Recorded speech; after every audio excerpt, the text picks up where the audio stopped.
খলিফাতুল মুসলিমিন ওমর ফারুক রাদিয়াল্লাহু তাআলা আনহু তার সন্তানকে মাদ্রাসায় ভর্তি করলেন। কিছুদিন পর আলী রাদিয়াল্লাহু তাআলা আনহু তার সন্তান হুসাইনকেও মাদ্রাসায় ভর্তি করালেন। কিছুদিন পর ক্লাস শুরু হলো। ক্লাস চলতে চলতে হঠাৎ করে একদিন হুসাইন রাদিয়াল্লাহু তাআলা আনহু তার হাতে থাকা কলমটা বারবার মাটিতে ছুঁড়ে মারছে, বারবার ফেলে দিচ্ছে। আর আব্দুল্লাহকে ডাক দিয়ে বলছে, আব্দুল্লাহ তুমি আমার কলমটা উঠায় দাও। বারবার কলমটা ফেলে দিচ্ছে, বারবার আব্দুল্লাহকে দিয়ে কলমটা উঠায় নিচ্ছে। আব্দুল্লাহ রাগান্বিত হয়ে বলল, হুসাইন তুমি কি আমাকে চাকর পেয়েছো নাকি? তুমি কি আমাকে খাদেম পেয়েছো নাকি? হুসাইন তখন ডাক দিয়ে বলল, তুমি শুধু খাদেম নাও, তুমি শুধু চাকর নাও, তুমি হলে খাদেমের বাচ্চা খাদেম, তুমি হলো চাকরের বাচ্চা চাকর। তখন আব্দুল্লাহর মাথার মধ্যে অনেক রাগ হলো, অনেক রাগান্বিত হয়ে তখন তিনি মাদ্রাসা থেকে চলে গেল। তার বাবা খলিফাতুল মুসলিমিন ওমর রাদিয়াল্লাহু তাআলা আনহুর কাছে গিয়ে বিচার দিয়ে দিল। ওমর ফারুক রাদিয়াল্লাহু তাআলা আনহু বললেন, বাবা এই বিচারটা আমি আজকে করব না, আজকের এই বিচারটা আমি জুমার দিন খুতবার সময় করব। কোন সময় করবে বিচার? জুমার দিন খুতবার সময় বিচারটা করবে। এমন অবস্থায় জুমার দিন দেখতে দেখতে চলে আসলো। জুমার দিন সাইয়্যিদিনা ওমর ফারুক রাদিয়াল্লাহু তাআলা আনহু খুতবার ময়দানে বসে গেল, মিম্বরের উপর বসে গেল।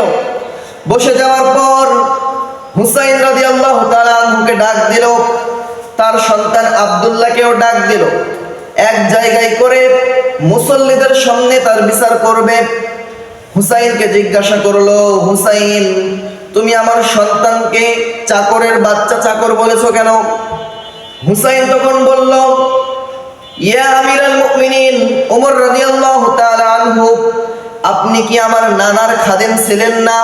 সুবহানাল্লাহ বলবেন না? সুবহানাল্লাহ।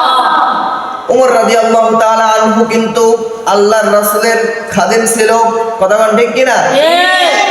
ওমর ফারুক রাদিয়াল্লাহু তাআলা আনহু যখন শুনলেন যে হুসাইন রাদিয়াল্লাহু তাআলা আনহু বলল যে তুমি কি আমার নানার খাদেম ছিলে না, এই জন্যই আমি আপনার সন্তানকে আমি বলেছি যে তুমি চাকরের বাচ্চা চাকর, তুমি খাদেমের বাচ্চা খাদেম। এখন সঙ্গে সঙ্গে খলিফাতুল মুসলিমিন খুতবায় বসা অবস্থায় বললেন, বিচার আজকে হয়ে গেছে আল্লাহর পক্ষ থেকে, বলুন সুবহানাল্লাহ। সুবহানাল্লাহ। বিচার আমি আজকে আর করতে পারবো না। এমন অবস্থায় তার সন্তান আব্দুল্লাহ ডাক দিয়ে বলল, বাবা আপনি তো বিচার শুরুই করলেন না, বিচার হয়ে গেল কেমনে? এমন অবস্থায় ওমর ফারুক রাদিয়াল্লাহু তাআলা আনহু ডাক দিয়ে বলল, রে বাবা এমন একটা বিচার হয়ে গিয়েছে যেই বিচারের কারণে আমি কাল কিয়ামতের মাঠে আল্লাহর কাঠগড়া থেকে বেঁচে যাব, বলুন সুবহানাল্লাহ। সুবহানাল্লাহ। হুসাইনকে ডাক দিয়ে বলল, হুসাইন তুমি যে কথাটা মুখ দিয়ে বাহির করেছো যে আমি তোমার নানার খাদেম ছিলাম, এই কথাটা তুমি একটু স্বাক্ষর করে দিতে পারবা? এমন অবস্থায় হুসাইন রাদিয়াল্লাহু তাআলা আনহু তখন তো খাতা কলম ছিল না, তিনি একটা খেজুরের পাতা নিয়ে আসলেন। খেজুরের পাতা নিয়ে এসে কলম দিয়ে খেজুরের পাতার উপর লিখে দিলেন, হুসাইন ইবনে আলী রাদিয়াল্লাহু তাআলা আনহু, বলুন সুবহানাল্লাহ। সুবহানাল্লাহ। এরকম করে একটা স্বাক্ষর তিনি খেজুরের পাতার উপর লিখে দিলেন, হুসাইন ইবনে আলী রাদিয়াল্লাহু তাআলা আনহু।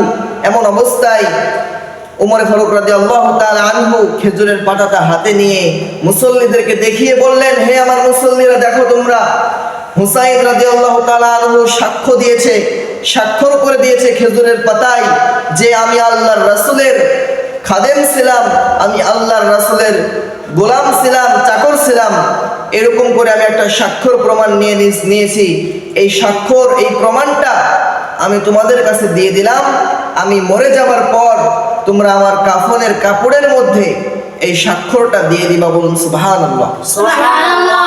ওমর ডাক দিয়ে অঝর নয়নে কান্না করে বলতে লাগলেন, হে আমার মুসল্লিরা, আমি দুনিয়াতে কোনো নেক আমল করতে পারি নাই, আমার জিন্দেগিতে কোনো ভালো আমল নাই। আমি যদি এই স্বাক্ষরটা কবরে নিয়ে যেতে পারি, প্রমাণ হিসাবে আল্লাহর কাঠগড়ায় দেখাতে পারি যে আমি আল্লাহর রাসূলের খাদেম ছিলাম, এই ওসিলায় হয়তোবা আমি আল্লাহর জান্নাতটা পেয়ে যেতে পারি। সুবহানাল্লাহ। এই জন্য তিনি হুসাইনের কাছ থেকে স্বাক্ষর নিয়ে নিল, আর এই স্বাক্ষর তিনি কাফনের কাপড়ের মধ্যে দিতে বলল।